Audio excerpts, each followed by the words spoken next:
So my name is Ken Loh. I'm from the University of California, Davis in Department of Civil and Environmental Engineering.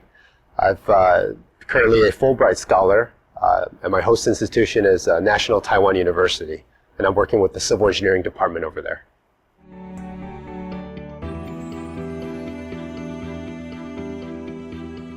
Our main focus is to understand bridge scour phenomenon. So essentially, bridge scour occurs when you have overwater bridges, and at the foundations where you have water flow, during flooding or hurricanes or typhoon, the foundation and the riverbed could actually get eroded away, which causes some unstable conditions for the structure itself, and that would ultimately, if it's unmonitored, would lead to structural collapse. So our goal in Taiwan, specifically my research interest, is to look at designing new sensors that could be installed in these bridges or near these bridges to try to track the progression of bridge scour and to try to monitor its performance.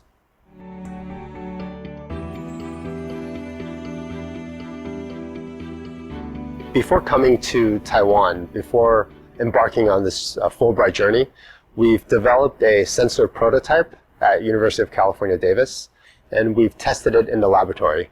What we've done is we've brought that sensor to Taiwan, and by working with my collaborators here at NTU, we've been able to improve the design and as well as test it in the laboratory to see if it actually measures how much scour has occurred near these scaled down bridges.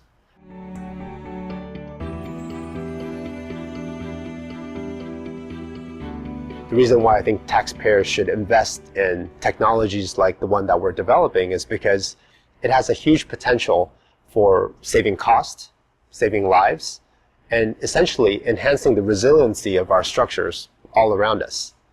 Right? And I think, from a societal point of view, that is one of the number one things that we need to worry about. In many instances, as a person driving over a bridge, we take it for granted that these structures will remain there forever. Perfect condition, no damage whatsoever. But the truth is that different conditions might cause damage to occur, and sometimes damage could occur in between inspections, and they may be serious enough to cause structural collapse and, of course, kill people in that process. So as a way to prevent that from happening, technologies like sensors, and like the ones that we're developing, could really improve our ability to protect the general public.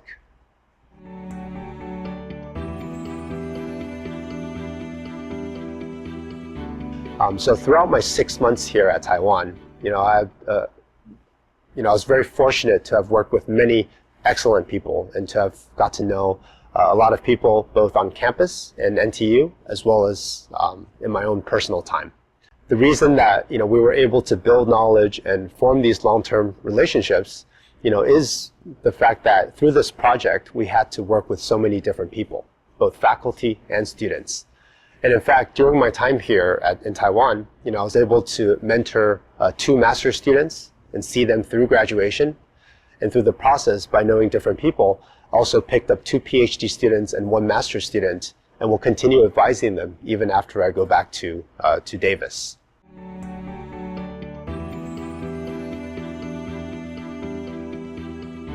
I could say countless great things about National Taiwan University and the people that I work with, but a few things that stand out in my mind is that I believe, like NTU's reputation is known for, is that they do have the most top-notch students and top-quality faculty there. I think everyone there is an expert at exactly what they do in their own research areas. And the students are not only hardworking, but they also possess a very strong technical background. And that, I think, is a great combination for them to be very successful in the future. And I think NTU's culture promotes excellence, in every regard. I think, like I said earlier, every faculty is really the best at what they do. And from what I could tell, they continue doing so and striving to be even better, to be even more productive. And that, I think, is very unique.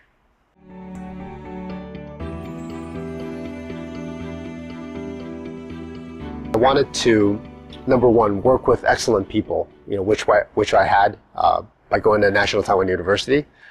I also wanted to interact with students and possibly recruit some of the top talent back to come back to Davis or to the United States to work with me.